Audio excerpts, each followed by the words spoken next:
Good afternoon. We are just really excited about having you all join us again every week for our live streams. And we really hope that we're really helping families become better families. And we're really hoping that our parents are beginning to utilize some of the strategies we talked about each week. It's kind of amazing that the summertime is already here and we're just about to almost go into the fall as appears. We'll be saying Merry Christmas very soon. I am going to wait until Jackie gets on before we start the program tonight. I am going to sort of like give the announcements. I do want to share that we are still accepting donations. We've asked every week. This is our National Month of Giving, the foundation. We're asking y'all to donate to us. We're asking you to make a small contribution, any size. It will show your appreciation to us for the work that we do every week for the last year, bringing these programs to you live every Tuesday night. Also, I want to share that we've started an alumni association, and I've been in this business for more than 25 years now and helped a lot of young people. And some of those young people now are mayors of cities. They now are doctors, lawyers, they are accountants and so forth. So we want to make sure that you guys help us join the alumni. Again, Jackie was going to talk more about that later on, how you can become part of the alumni. The whole purpose is for you to begin to give us on a recurring basis. Those people, those young people who are not quite so young anymore. They were like 15 when I knew them. Now they're 45 and they're 30. So they're much, much older. So at this point, we wanted simply have them to have an opportunity to give back to us, So we're very, very proud of that. And folks, they've been very responsive. We've had about maybe 15 that have responded so far, which is great for us. It's making our National Month of Giving a success. So we're looking forward to that. I do want to introduce myself, and Jackie, she will be on with us shortly. My name is Dr. Willie Miles. I am the president of Dr. Willie Miles Children's Foundation, located right here in Atlanta, Georgia. And for you who are first-time viewers, both on Instagram and on Facebook Live, we do want to make you aware that we are a 501c3 organization located in Atlanta, and our whole goal is to make children our priority. And those of you who know me know that I'm also a therapist, so most of my time is spent counseling adults who are in trauma, and of course, children and adolescents. So that is what I do, and the foundation's goal is to make children our priority. For this past month, folks, we've been doing this for almost a year now, and some of you guys have been faithful followers. Every week you're on with us on Tuesday nights. This month we had June 8th, we had school in the summertime. Does it really help students? Pros and cons. And we sort of determined that it does help. We want to make sure our students are getting as much as they can get before the summertime. And of course, last year it was the COVID pandemic had us all locked up, basically. So many of our children simply didn't do well last year. They did not do well last year, and parents were trying to get them into programs this year in the summertime and to make some time up. And we decided there are some pros to it and there are some cons to it. On June 15th, we had a program that the topic was, I had problems in school. Now my child has problems in school. I feel responsible. And many parents think that their children's behavior is because of their behavior. Well, could be. But in that case, it is not. Some of the behaviors kids have are due to their own situations and their own illnesses and their own environment. So can parents' behaviors be transported to children? Yeah, but not genetically. I mean, the whole point is that children watch what you do versus listen to what you say. Children watch what you do versus listening to what you say. On June 22nd, which was last week, we talked about autism. And we found out a lot about that on the autism spectrum. We got plenty of comments from parents once we signed off. One grandfather said his grandchild was just diagnosed with on the autism spectrum, and they were just very excited they got the information from us. We talked extensively about autism and what are some myths about autism. We talked about what parents can do to help their children who are autistic. Right? And of course, tonight's topic. Tonight's topic is one that people are very, very interested in, and it is my child does not respect authority. My child does not respect authority. I know none of you all listening tonight have that kind of problem. I know your children are just wonderful and they're listening to everything you say do, and they're following all your instructions, and they're just perfect children. Yeah, right. There are no perfect children. There are no perfect people. Oftentimes, as parents, we start asking for perfection and looking for perfection, but realizing that our children are just children. So, folks, get ready. Why do our children not respect authority? Why do our children not respect authority? Do any of you all relate to that? Do any of you all who are watching tonight on both live on Facebook and on Instagram, have you seen that anywhere where children just don't respect anyone? Well, there are some reasons why that happens. And parents, I want to share with you all that you play a very important part in that. Now, we're not into blaming parents. We're about making sure that parents understand the causative factors. What causes children to behave the way they behave. And I think we all can agree, and also research supports this, that all behaviors, of course, are learned. All behaviors are learned. So our topic tonight is why our children don't respect authority. So I'm going to give you like a little historical perspective first, just a little history about by what happens when children don't respect authority. During any given year, about 2.1 million children under the age of 18 are arrested in the United States. Are arrested in the United States. 2.1 million children are arrested in the United States. And many of them are delinquency cases, 1.7 million. So the question we have is, well, children who don't respect authority, being arrested, good possibility. And usually it is. Usually children don't respect any authority. Let's talk about who considered authority. Parents are considered authority. Teachers are considered authority. Ministers are considered authority. Police officers are considered authority. So we have a bunch of folk who are considered authorities. Our children just don't respect for whatever reason. We'll talk about that. Hi, Jack. I'm glad you made it on tonight. Good evening, Dr. Miles. Yes, I'm happy to be here as well, and apologies for logging on late. How are you? Hey, stuff happens. Stuff happens. We're just gonna make do with what we got here, and glad you're on. We're into the topic at this point, and that is my child does not respect authority. And I'm talking about like who do children see as authority? And children see authority figures as anyone basically who gives them instructions. Who gives them instructions? Okay. Parents, teachers, police officers, ministers, and parents. It's kind of interesting that oftentimes our children will develop an attitude about these folk based upon your attitude about them. Absolutely. I was waiting on that one, and I don't know how often parents, kind of own that and accept that. And sometimes it's even indirect because, of course, parents may be speaking about authority figures in the presence of young children, and they just, obviously feel that they can adopt those same views. Yeah, and I'm not talking not even just young children. They've been in the car cussing police officers out with teenagers in the car. True. And they want to figure out why he doesn't respect authority. Mm-hmm. And Jack, as we began to plan for tonight's program, what's kind of interesting is the first thing that jumps out in the information. Mm-hmm. It says that if your child's disrespectful, maybe you are helping that.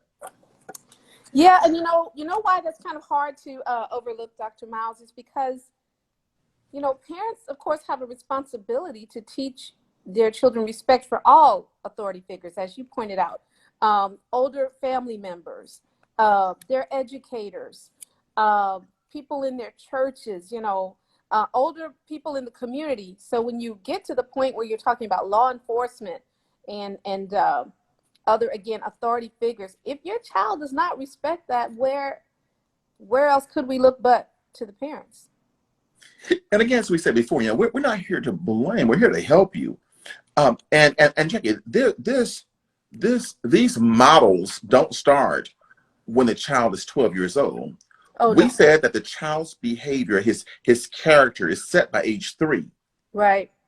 Right. There are a lot of things in there by age 3 and certainly by age 6, where it's almost like to change it, you've got to break a mold, you know. Well, So, but yeah. I think it is important to, as you did, to point out that these things happen very early on. Like your child doesn't just start being around you at the age of 10 or 12. By that point, they have been around you for 10 or 12 years, and whatever it is you are communicating, they picked it up.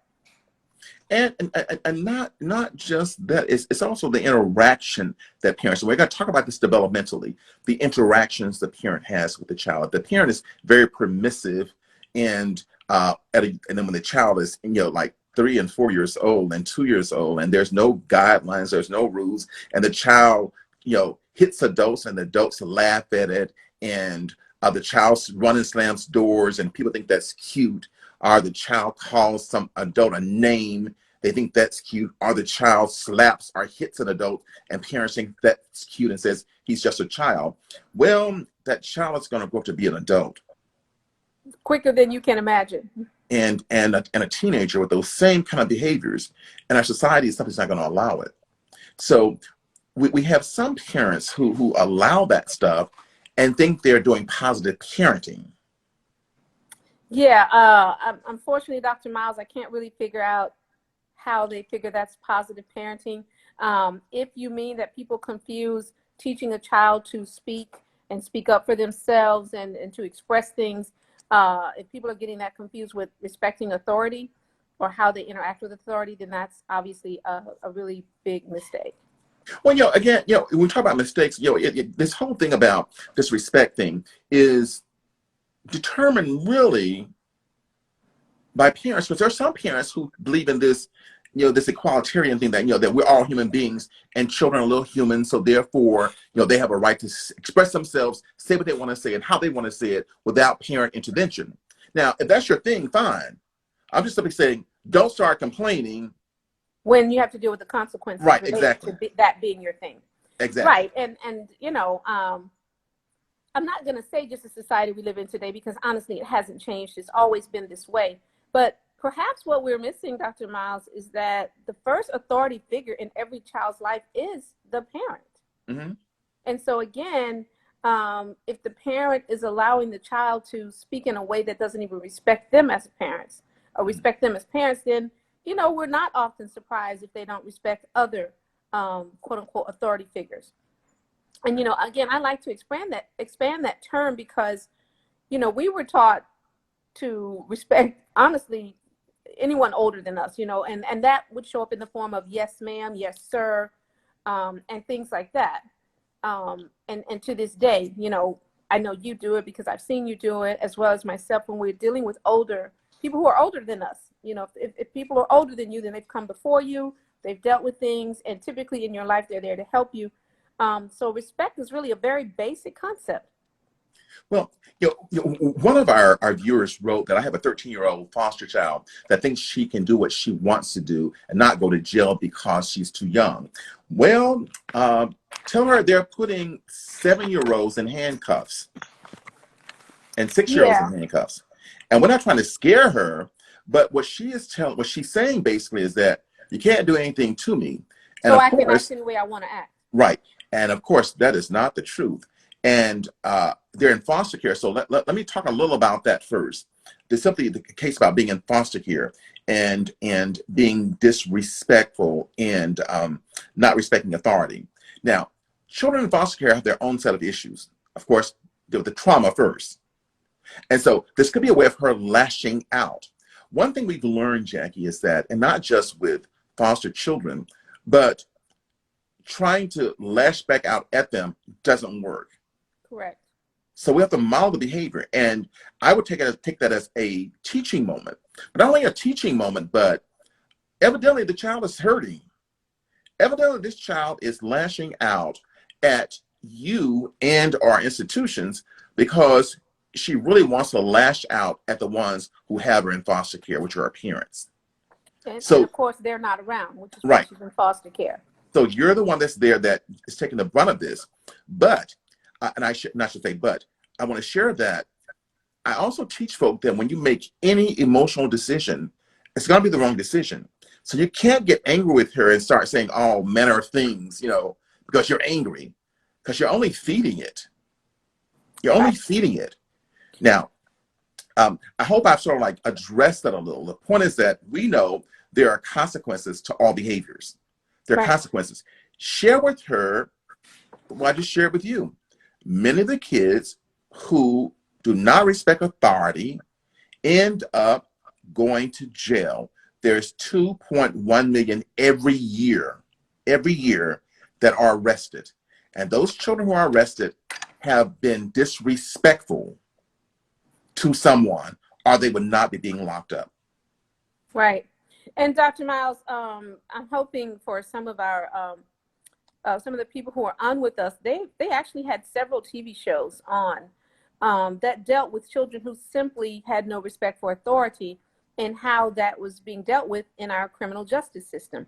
Some of those go back, to the 1980s when there was a show called Scared Straight. And then even recently in the 90s and the 2000s, they've had other shows where kids were just out of control. So you mentioned earlier that there was a young lady who thought she was too young to be arrested. So again, no such thing, and certainly if you're a teenager. But you also mentioned something that I wanted to reiterate, which is intentional parenting.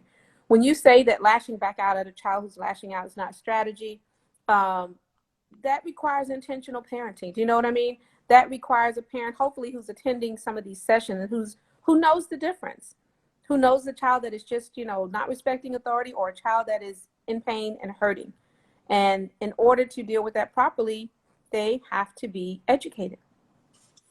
What I want to do, I want to, again, some people are just logging on to us. I'm Dr. Willie Miles. I'm the president of Dr. Willie Miles Children Foundation, located right here in Atlanta, Georgia. Jackie, introduce yourself again, please. I am Jacqueline Hampton Clemens, located in Fort Lauderdale, Florida. Some of the data, Jackie, we're seeing is that, and I'm saying the foundation to the disrespect, is that girls have a tendency to be arrested more than boys. They end up getting into the juvenile system at a rate much more than boys, and they are least likely to be detained. So the message is girls can be disrespectful and violate rules. They will be brought in, usually not detained.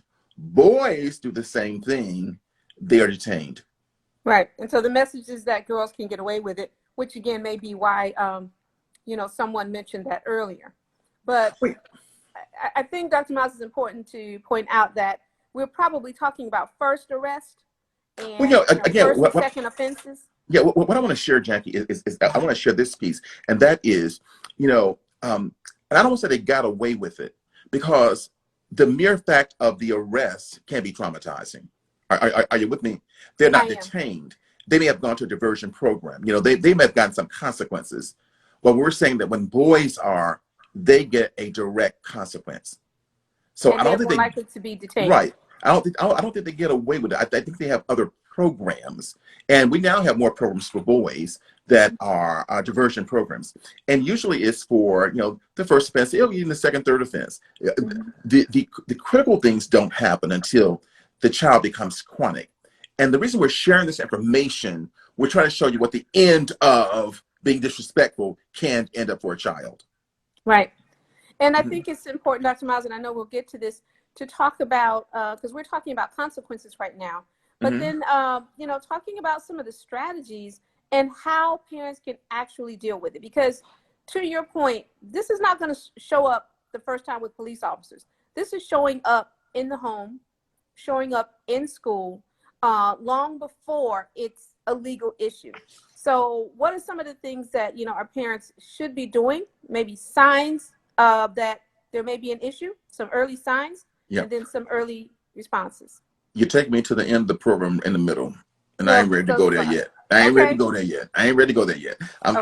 I'm still wanting to talk about the foundational things. I want to talk about like the things that are happening, what could happen in the end, And I think where you're headed, where you're trying to get me to go to, is looking at the child development piece that says what can be done early on to prevent some of this stuff, right? That's exactly right. That Yes. where you're headed? Yeah. Right. So, And also knowing, again, some of the signs. right. Well, uh, the sign's gonna be obvious. When the 3-year-old tell you go and F yourself, that's really disrespectful. All right. So, Okay. though, Right. Those the, are kind of obvious. But you know what, Dr. Miles, doesn't it also start with more subtle signs? I mean, the simple, pick up your stuff. No. mhm. Well, Right? I'll share with you now, and the answer to that is yes. But you're going to find that some of that stuff is developmental. It's almost like not being able to diagnose a child with autism because it's developmental. So Right. some of the children, like most children who are going through the stage of development, all kids who go through it, one of their favorite words is going to be no. But it's part of the parent's responsibility to sort of like help frame that. Right. And it's also an age issue. Of course. By the time you're first, second, third grade and you're told to do something by a parent, a teacher, and your answer is no, again, that's a sign that there may be a lack of respect for authority. And I'm going to back it up a little bit. I'm going to even say at age 4, because the no is only acceptable to age 2. When you start getting beyond age 2, that saying, tell what you're not going to do, it's not acceptable. It should be unacceptable. And there's no negotiating, and parents have to talk to their children. Oftentimes the parent gets upset and want to, smack them, but that doesn't help any at all. It's going to exacerbate the situation. So the issue is that when is a no acceptable, and you got to hope they're going to grow out of it, you're going to direct them, it's age 2, because 2-year-olds going to tell you no. Right. When you get 3 and 4, and when you say 3 and 4 years old, saying, we got some problems. We have some problems. That means more guidance has to occur. More direction, positive direction has to occur. And the parents have to also be calm when they're doing this. It is not like, what she just tell me? And some of our parents, they use profanity to kids. They kind of cuss them out a little bit. And that doesn't help, because those parents are. How can you talk about respect and you just disrespected them? Right. Are y'all with me? So we have to model those behaviors. We're talking about the foundation. What happens to children who are disrespectful? And we're going to get to where Jackie is leading me to.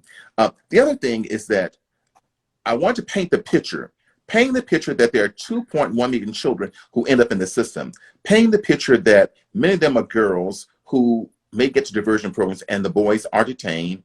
Getting to the girls are the fastest growing population that are entering the juvenile justice system. And then to the next point, that minority children are overrepresented in those categories.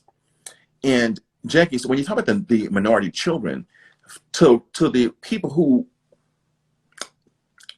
believe it's a child's problem, they're going to say, oh, so does that mean that Black children are more disrespectful than other groups of children? Are you see where I'm going with this right here? I see exactly where you're going, and that, of course, bridges a whole lot of things in terms of why minorities are overrepresented in any of these categories. And important to point out that distinction, Dr. Miles, that it doesn't mean that they are more disrespectful. It just means they're more likely to be held accountable for that. Because again, in other communities and in other subgroups and demographic groups, we don't see the enforcement of consequences as consistently or as often as we do with minorities.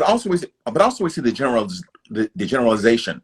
Guess what? So since they're being arrested, that means that Black children, especially Black boys, are more disrespectful and are more dangerous than anyone else, versus looking at the causative factors. What causes him or her to be that way?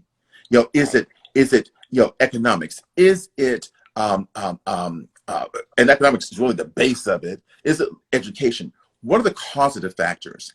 And so you talk about symptoms. I'm going to talk about the symptoms. I'm going to also talk about some of the causations, some of the causative factors. But I wanted our audience to sort of get this a little bit. Now, I hope they're seeing the picture I'm trying to paint. And let's, on this very point, Dr. Miles, let's not forget, this is also representative of early untreated trauma. And that touches every conversation we have, because of course our focus is children. And so when you've got a child later on acting out disrespectful or otherwise not respecting authority, sometimes you've got to back that up to a trauma or behavior, as you pointed out, that they're responding to something else. But I want to say this to, I think, foster parents who, because many of them are on with us tonight, Jackie, is that they're usually very cautious. And I'm saying, folks, don't be cautious. Those kids in your house, they're going to follow your values and your rules now. So don't be saying, oh, they're in foster care, so I can't do this. They're in foster care, I can't do that. My point is, as a foster parent, your role, again, is to set the model.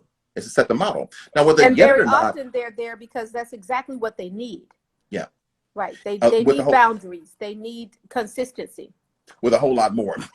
So parents, what I'm clearly trying to do is empower you all to take a stance, Don't be afraid, because you have a set of values, you have a set of beliefs, you have a set of behaviors that are acceptable in your home. And that should be made clear front end. And, you're going to make adjustments for the kids, but you're not changing for them, folk. And that's the biggest mistake you can make. Don't start, I'm talking about foster parents now, do not start changing yourself to accommodate the child. The goal is to get the child to change themselves and their behaviors and to accommodate change. That makes And sense? right. And of course, the overall goal being to have the child have positive and, culturally acceptable behaviors, but certainly to respect authority. All right. So the goal is, one, to get kids where they're respectable.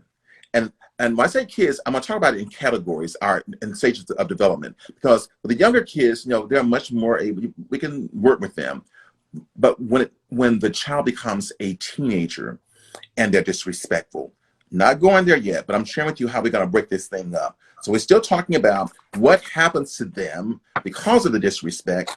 We paint the picture of how certain groups of people are generalized by saying, oh, the reason they are arrested because they're worse than other children. But then I want to get into where Jackie was leading us to, and that is causation and Indicators and how do we right. how do we handle it? Right. How to handle it. Yeah. All right. Especially, Dr. Miles, when we start talking about teenagers. We could do a whole show on addressing disruptive teenage behavior. In fact, I think we have, but go ahead. Yeah, we have. The thing too, I think sometimes parents feel guilty about stuff, and they allow their kids to get away with anything, and they say, oh, this child's just like me. Well, no, they're not just like you, because you're responsible, and you're taking care of things. And I want parents to feel good. Oh, guess what? I know what they're going through because I went through that. But guess what? Times were different when you went through it. Right. And you know what? And the fact that you went through it doesn't make it right. Right. Right. It was just as wrong when you went through it. So it's not something you want to pass on to the next generation. But I think a good point. Parents really need to be very careful about justifying their child's behavior because they feel that maybe they did the same thing. Well, not only did the same thing, but they feel like they have a better understanding of what the child is going through. And so they can relate. And what I'm saying is that, why do you need to relate to that? Right. And hopefully that better understanding includes an understanding of consequences and therefore teaching your child that it's not a good idea. Well, to me also, Jack, I'm thinking as a parent, my thought would be, if I went through it and I know I narrowly escaped it, I don't want my child going through this. So therefore, it may seem punitive, but guess what? There are certain things they're going to do and not going to do. There's certain things that you will tolerate and certain things you won't tolerate. And the disrespect is one, I think, it's according to your household. I'm just not going to tolerate, because when you do that, you're giving up too much control of your own environment. You're letting the child establish the environment for your home. Yeah, and I just wrote down a note about do what's best for the child. And very often, and this is a mindset, honestly, from birth, and you mentioned it earlier, realize that the child is not going to remain a child. Okay, you're talking 18 years best, but really 12 years, because once you get into those teenage years, they're often treated, in more of an adult fashion. So if you focus on doing what's best for the child, to Dr. Miles's point, then you're not going to focus on whether you did or did not have that behavior. You're not going to focus on how you felt when you did it. You're going to focus on that child and what's best for their development and for their livelihood. Well, I think the worst thing the parent can do, though, when it comes to a child who's disrespectful, is to like ignore it and say, "Well, anything I can do about it," that because he got his daddy's genes. That's how his daddy people are. I can't change none of that. And the daddy says he got the mama's gene, so ain't nothing we can do about it. We're gonna just ignore it, Dr. Miles. and hopefully he'll grow out of it. Dr. Miles. Dr. Hopefully Miles. she'll grow out of it. But that's the reality of it. And guess what, folks? They don't grow out of it. No. They don't grow out of it. It gets worse. Yeah, and the whole blaming the other parent, Dr. Miles, that's a bit comical there. I know it does happen, but I'm hoping anyone listening to this, would not only take this for themselves, but would pass it on to others. Rule number one, don't do that, because you're justifying it. You're justifying and legitimizing the behavior. Oh, well, you got that from them, therefore it must be okay because you came by it honestly. It doesn't matter where they got it from. They could have got it from a peer. They could have gotten it from a movie, a book. They could have gotten it from their parents. Wherever they got the idea that, not respecting authority was okay is a bad place to get it. So that's why, to your point, parents need to first know what they're trying to communicate to their child and to not get sidetracked. Yeah, one of our earlier shows, we talked about the pros and cons of parents becoming their child's friend. You remember that show we had? I do.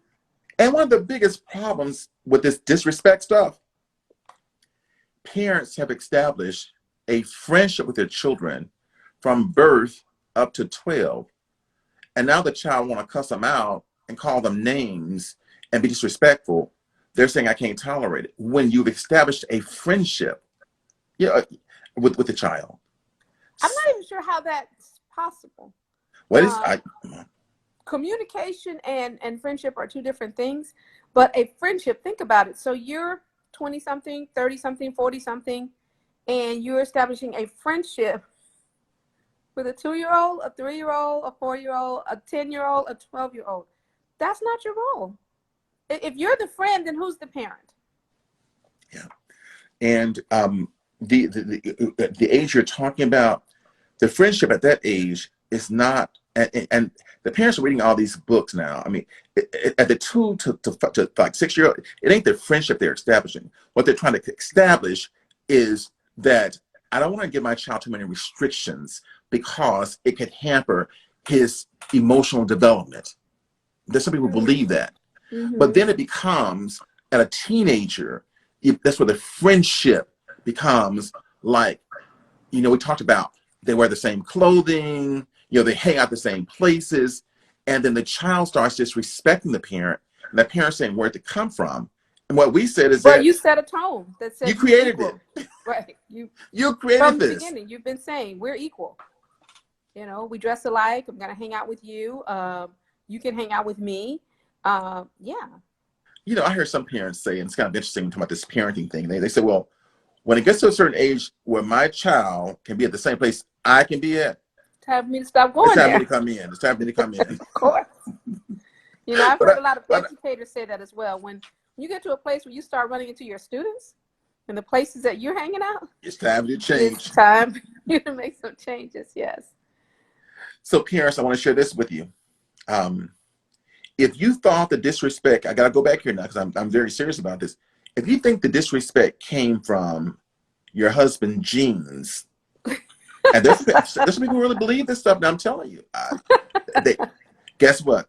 It's in the DNA. You're in deeper trouble than thought. Because it came from his genes because the child sees how the father treats his mother and how disrespectful he is to her. That's not DNA. That's environment. Or vice versa. Right. That's environment. That is not DNA. Definitely environment. That is environment, and parents should know the difference. And again, yes, they will mimic what they observe, especially when I don't think parents realize that child is observing you from birth, from day one. So even as an infant, even as a toddler, if they're observing this and they continue to observe it, then of course it becomes their norm. And Dr. Miles, I want to just add something as simple as, maybe being pulled over, or, what you say when you pass an officer on the street, just all kinds of things can give that impression, just as we've talked many times about what you say about a teacher when a teacher is not present. What you Oh, say about the school? we know what they say about the teachers now. We know what they say about the teachers. We do. And they're not. I said, now I'm educated. I'm gonna say, but they ain't too nice to the teachers. No, they're not. That don't know how to talk to nobody. That she ain't gonna be feeling my child. That So, like, where does it come from? But let's just expand this a little bit further. Not just when they are upset with the teachers, when they get upset with family members, and somebody really pissed them off. You really got them upset. And the child sees how all those words, and they got letters that ain't much in the alphabet they use. Yes. And then you want to ask the question, where did they get it from? And Jackie, children are now using the I'm gonna spell it this way, the BIH word. And parents know this. And they say, guess what? I'm gonna correct them, but I want my child to be expressive and not restrictive. I just say, get some bail money ready. Right. I was gonna say, I mean, you certainly have that option, but there are consequences.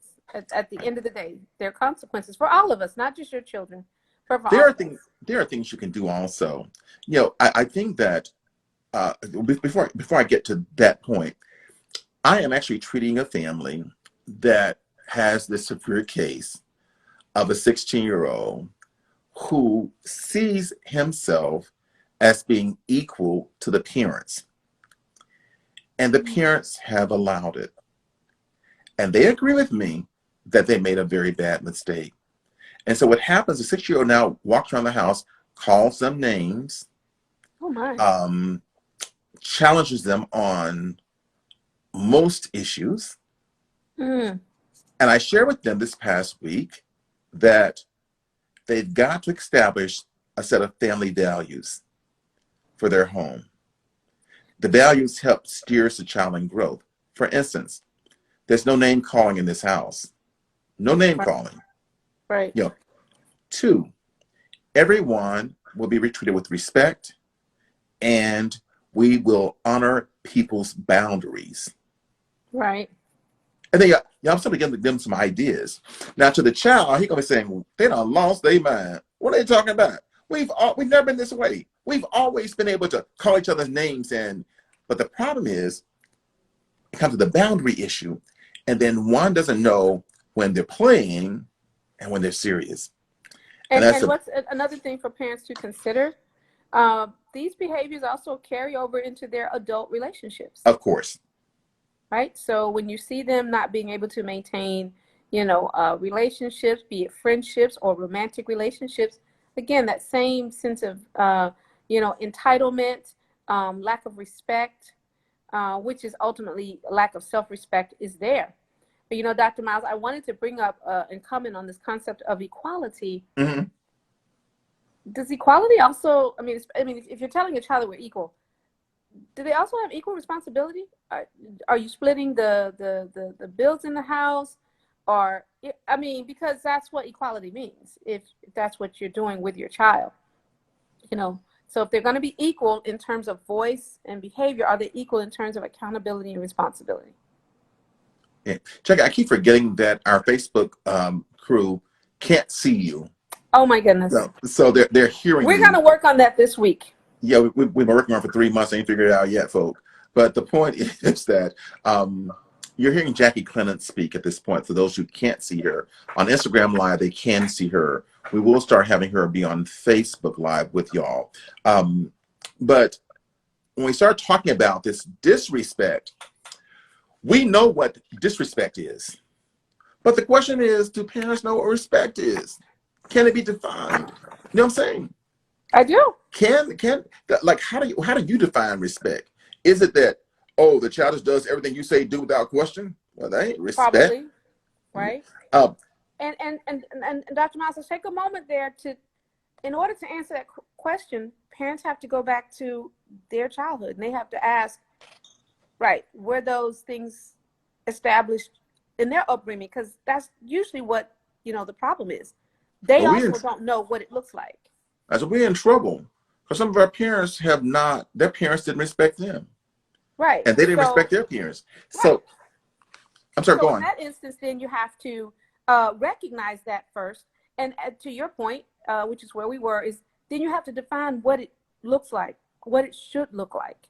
You again, parenting is not something you can do willy-nilly. You have to have a plan in place. I'd like to ask our viewers to put in your chat box. Don't give me a whole dissertation now. But what do you think respect is? Like what do you think respect is from your perspective? And we'll talk about your definition. So why don't you just type in the chat box, like what is your definition of respect?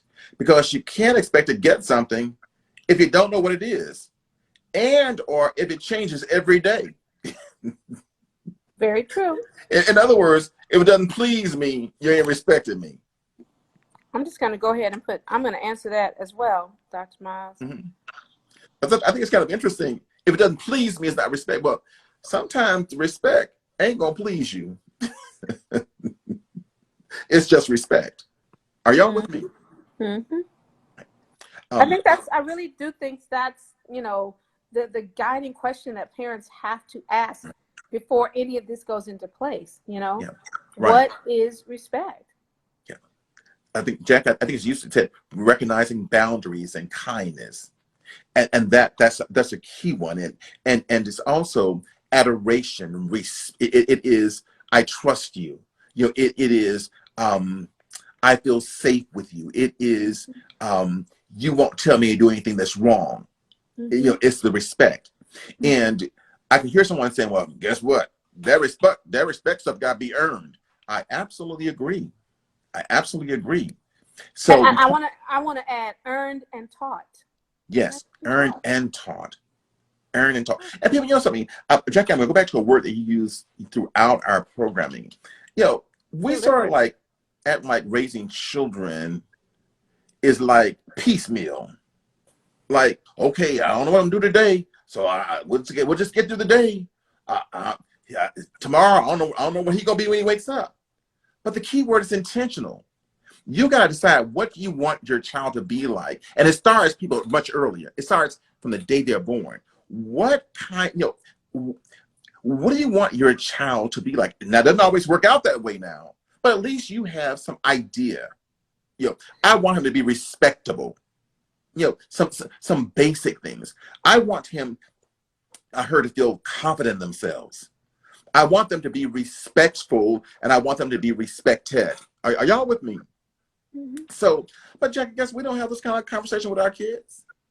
I honestly believe that because we also have this thing about, there's no manual. And I think because there's no quote unquote manual for parenting, we think that we don't have to be intentional or deliberate about it. And, right. I want to share with parents, and you and I say this often, we're not here as some sort of experts as if we've done it all right. So much of this has been, we can be talking about things that we learned on our own, but be it, academically or in our relationships. But parenting does have to be intentional. I mean, it really is very much like saying, you get in your car to go somewhere. If you don't know where you're going, you don't know how to get there. And the same is with parenting, what Dr. Miles was just saying. Determine what you want the end result to be, and then you can determine what are the steps necessary to get there. But a lot of parenting is, I heard this over here and I heard that over there, and we're going to be friends, and I'm going to give my child a voice. How about this one? Get yo over there. You're going to respect me. I go, wait. You just disrespected him. Yeah. You just disrespected him, but you're saying, I want them to respect me. Right. Parents, you gotta keep your cool. Yeah. You gotta keep your cool, and you gotta have the child to know, not just the small ones, but the big ones. Yeah. That you're always in control of yourself. That you're always in control, and also let them know that you're not intimidated by them, and that you're not shocked by anything they say. Because if you act like you're shocked, what you're doing is exacerbating the situation. You're making it worse. So don't be shocked. Every moment is a teaching moment for you. Right. Every moment is a teaching moment. Mm-hmm. You gotta be cool, calm, collected. Right. Look, even if it's fake, they teach us that as educators. When I first went in and took a course on substitute teaching, they said, walk into the room confident. They don't know what you don't know, but you need to always be respond that way to your children so that you can remain that authority figure. But the other part too, yeah, some of this has to do with the child's development. Like kids going through puberty. Now you're gonna catch all right going through puberty. You know they're gonna be a rough one. They're gonna have Yeah. the moods going on, and parents, you gotta understand it. Okay, but We talked about in one of our previous sessions, Dr. mhm. Miles, about having those guides that tell you what to expect at certain ages. They're not going to be absolute and perfect, but they're going to give you some idea. So when it shows up, again, you're an intentional parent. You anticipated some of this, and you had your response in place, or you had some of it. Let's help our parents so that she can leave her husband alone talking about his family got bad genes, and he can leave her alone talking about her family all ghetto. All right, we're gonna leave her alone. All right, all of them. So you can't blame each other for your child behavior and being disrespectful. We're not gonna teach people, Jackie, some things they can do to help their child. Okay. And I'm gonna give you several of these things, and Jackie, you can jump in anytime you want to. I talked about having some values, right? Setting some the written values, and for parents who are have older kids, write the values down. I don't mean like with crayon. I mean like type them out and put them in the kids' room. Put them in every room. These are our values. And guess what? You ain't gotta talk and nag them. You ain't gotta talk and nag them. It'll be in their room. They'll see it every day. These are our values. And guess what? There's no excuse that I didn't know. Because it's in your room. All right? Stop and nag them. Set some clear rules, first of all. Mm-hmm. Set some clear rules. I just believe in making sure that my kids understood the rules of the house. Now, I'm a poster. I believe in just posting things. So I would always write things down, and each of their bedrooms, I would post, these are the values. These are the values. So I ain't got to be talking so much. That's an excellent idea. I made it very clearly. I put them in the bathroom. I put them everywhere they were, because guess what? They'll say, well, I forgot. I ain't know. On the refrigerator? I'm telling you. In the laundry room? Anywhere they are. Anywhere they are. On the mirror, and they always in the refrigerator. They always in the refrigerator. Right. So post them there. That's a good Also make the most important thing, I think, out of everything else, Jackie, the parent has to stay calm. You can't fight disrespect with disrespect. And with boys, what they really hate, I should say just boys, and people in general, but I deal primarily with boys. They hate it, Jackie, when someone gets up in their face, on their space. And you're asking for trouble, parents, when you do that. So when you get in their face, you're threatening them. You're threatening them, and that most certainly is not respect. And I tell you what, Dr. Miles, we said this before. For the people who happen to be on listening to this, these are not things that we have. These are not tools that you and I had available. And I sincerely wish there had been, shows like this to talk about parenting. It just wasn't out there. And this is, you're talking from practice, professional practice, parenting experience. This is real stuff. It has real impact and consequences. And so just knowing that one fact that you just said, that can make a world of difference when you're trying to teach respect for authority, starting with the parent themselves. So getting into their faces, telling them what to expect. Very important. So I hope parents are not only taking notes, but I hope they're going to put these things into practice. Chuck, you said my 32-year-old son respects me. He comes on this show every week and says, hi, love you, bye. Yes, I do. I like that. So the point is, Jackie, what you said is kind of like amazing to me. You said that you wish you had known. But guess what? You're an educator. Guess what? But we don't see ourselves being educators at home because we'd be tired of educating everybody else's children. No. I didn't say we should have known. I said it would have been nice if we had these Oh, the sort of show. Yeah. programs, these Yes. shows. I mean, and my point was that we shouldn't have known.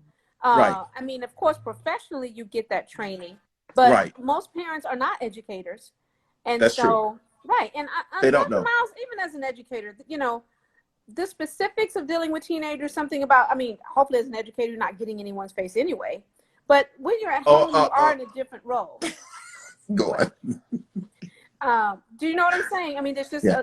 a real big difference. As an educator, you hopefully would never think of that. It doesn't mean Right. that that's not something you wouldn't do as a parent.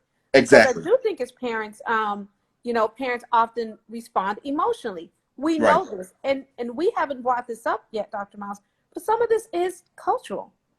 And by that, it's passed down from generation to generation, and until it is questioned and challenged, or until you learn better, right? You're in the Right. dark. What I'm gonna do, Jackie, I'm gonna go through these kind of quickly, right? And we're gonna Okay. talk about. We have about maybe about 5 more minutes, but Okay. I'm gonna give the parents some things they can do. All right. Okay. Let's go. One, we set some clear rules. Right. Next, stay calm. Stay calm. Always. Focus on the behavior, not the child. You are just so disrespectful. No, your behavior is disrespectful. You make me sick. No, your behavior drives me up the wall. You gotta make sure you delineate between the two, because the child then start thinking you don't like them, because you start tearing at their self-esteem when you get personal. You just bad. No, your behavior is unacceptable. Like you said, your behavior is upsetting me. Your behavior is out, not you. The very good point. Right. Now, this is one I couldn't. I wasn't saved when I was raising my children. But it says to ignore the shrugs. Now, the shrugs and the eye raises and the bored look were my triggers. And Dr. Miles, same here. That's cultural.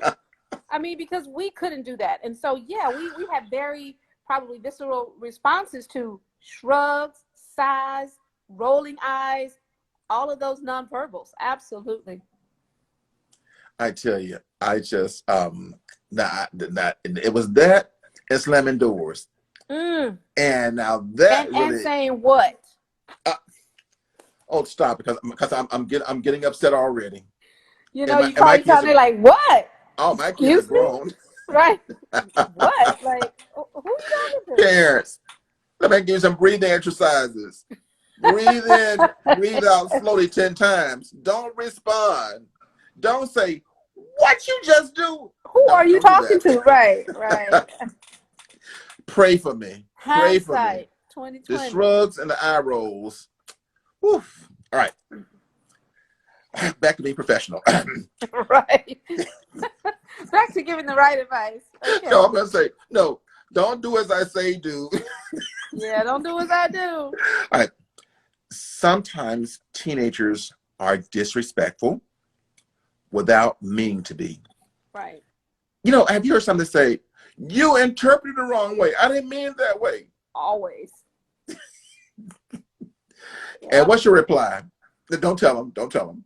But the point is that oftentimes children don't mean to be disrespectful. They just forget who they're talking to. Right. It becomes so normal. Your point, Dr. Miles, of stay calm, be in control. Don't just react. Don't react emotionally at all.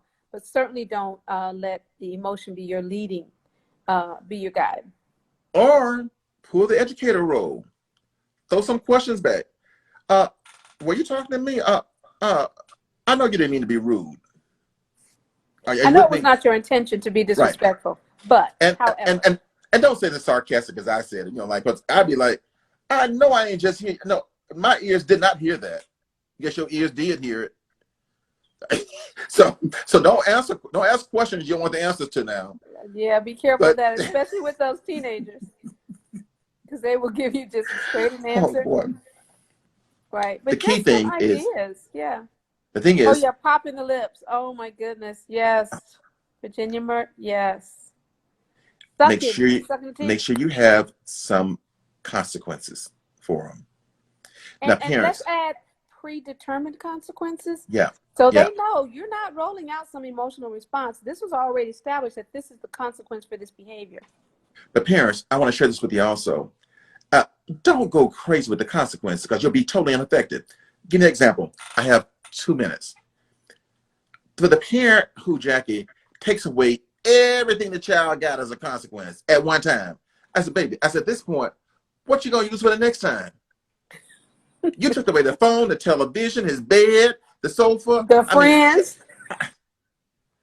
choose food. one, choose one thing that really means a lot to them as a consequence, and make that be for the fifth warning. So build your case. Don't just, okay, you acting crazy with this here. I'm taking everything. You be disrespectful to me. Well, you be disrespectful to my money. Disrespect me. You ain't getting nothing. No lunch. No nothing. Okay, Dr. Miles. I mean, Whew. yeah, unfortunately it does happen. And again, we're not being critical of parents. I can tell you personally, I've had some of these behaviors, so but my kids are grown now as well. But this again is why parents need training and parents need information, because parents are also just human. And more often than not, they're behaving in the ways that their parents behaved. Just doesn't mean it was good. It means we Yo, have to do better. We need to learn. and the biggest thing, Jackie, is to use humor. The child was rude. I know you must see somebody beside me because that was not directed at me. You must be having psychosis or something because you can't be talking to me because there has to be somebody behind me you talking to. Right. Lighten the mood while you're making the point. Lighten the mood. Parents, relax a little bit. Relax a little bit. Jackie, I probably need a part two on this, but because we are out of time, and I dealt with some things they could do, but also things to avoid. Don't argue with the child. Don't be bad at the wrong time. We all have our times of day. We all have certain times don't bother us. You know what I'm saying? Yes, I Don't do. be always so defensive. You ain't gonna the parent.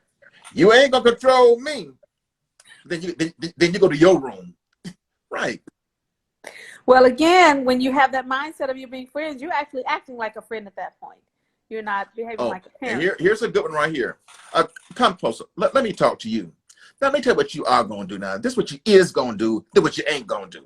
Because I ain't going for it. You don't know who you playing with. And you know what's really sad, Dr. Miles? We have to be honest. Those are very common responses. I don't know how many parents on with us or listening, are probably recognizing some of their own behaviors. And we're here to say that's okay, but you are here to learn differently and learn better and hopefully pass that on to the next generation. I Oh, can tell you I'm passing on some different stuff. the nagging, I don't want my children to be the parent that I was. Yeah, I want them the to be better. nagging, and sarcasm. Folk, we're out of time. Got 1 minute before it closes down. Hey, listen, you've been great. But we're off next week. We had this whole entire series for the month of June. We're off. Have a wonderful 4th of July. Folk, throw us some money. Donate to us. You make me feel like I'm a person on the street and I got a sign up says feed me. Please donate to the foundation. We need you. Also, for those of you who've helped throughout my career, please become part of Dr. Willie Miles Alumni Association. All right. Hey, great. Jackie, any final comments? We got 1 minute.